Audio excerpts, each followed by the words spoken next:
Hello, fellow researchers. Today we're unlocking a cool feature on Google Maps: how to always keep the map facing north.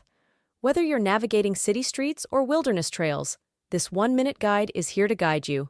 Let's get started. Start by opening the Google Maps app on your device.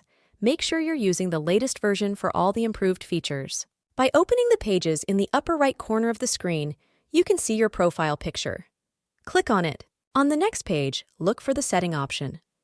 Click on it. After opening the settings option on the new station, look for the navigation settings option. Click on it. Scroll through the options until you find Hold Map North Up or something similar.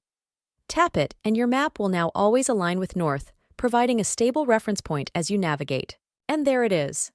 You have successfully set your Google Maps to always face north. Now you can confidently move in any direction without losing your way. If you found this guide useful, give it a thumbs up and don't forget to subscribe for more travel and tech tips.